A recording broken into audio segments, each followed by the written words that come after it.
away. To the United Nations headquarters, where the Namibian president is addressing the United Nations General Assembly. Stay tuned.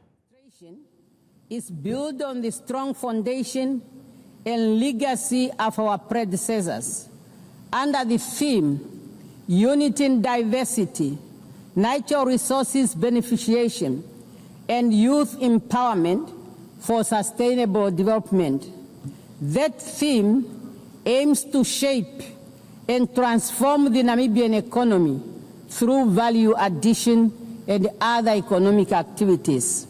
Hence, we have identified agriculture, sports, youth empowerment, education and training, creative industry, health services, land and housing as critical sectors supported by mining, energy, water, tourism, infrastructure development, transport, logistics, to sustain our economic development through our long-term development blueprint, Vision 2030. This vision is being implemented through a series of national development plans, NDPs.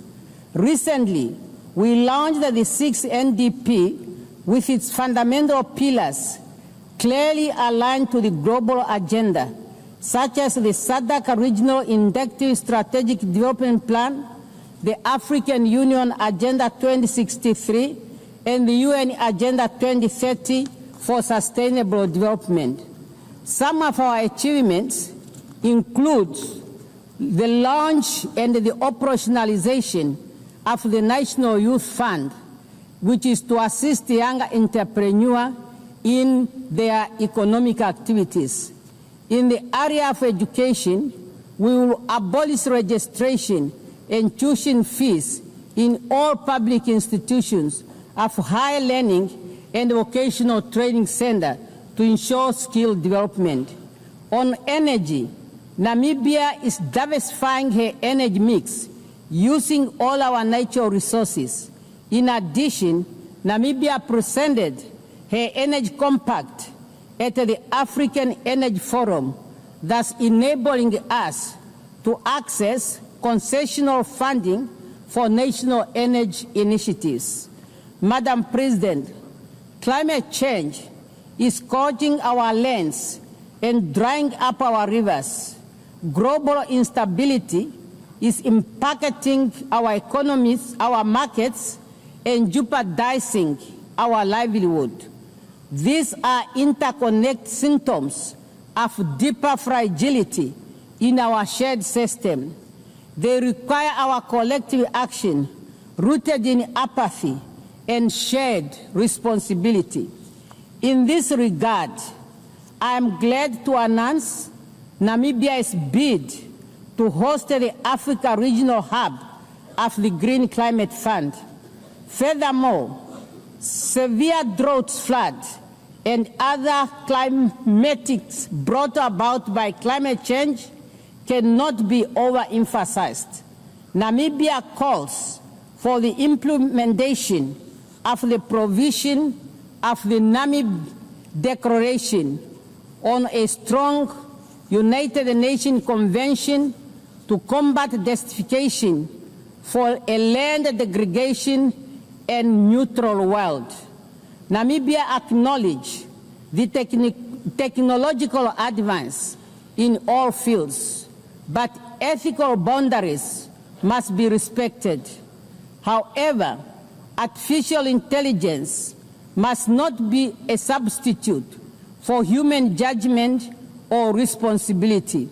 We therefore call for a global standard that ensures that the usage of artificial intelligence remains transparent, fair for humanity.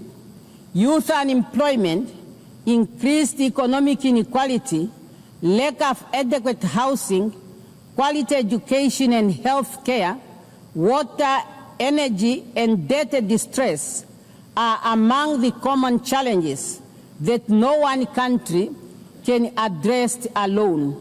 Through multilateral cooperation, our collective action must ensure that we all forge ahead to make the world a better place and to work together on those challenges in line with our theme, Better Together. Madam President, 30 years since the adoption of the Beijing Declaration and Platform of Action, we have made much to celebrate and to ponder on. Namibia continues to make progress in the area of women participation in politics and decision-making. Currently, Namibia's cabinet has 57% of women. As we gear up to commemorate the 25th anniversary of the adoption of the UN Security Council Resolution 1325 on women, peace and security, adopted during Namibia's presidency of the UN Security Council, Namibia will host 2 high-level events in Windhoek and New York.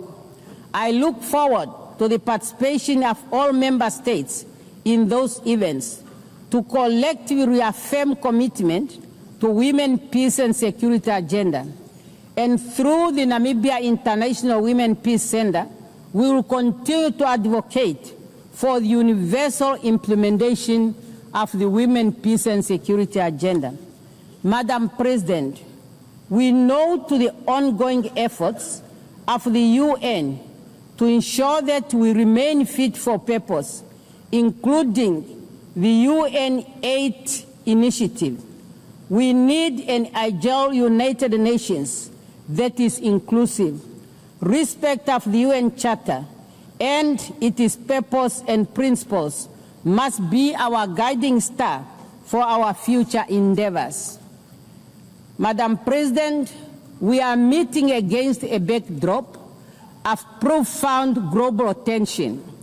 The world is fractured by conflict, displacement, and economic instabilities straining multilateral cooperation and a serious issue for us to reach consensus. A global liquidity crisis threatens to plunge millions of people into poverty and insecurity.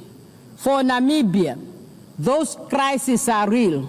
They impact our communities, test the resilience of our ecosystem, thus need urgent attention.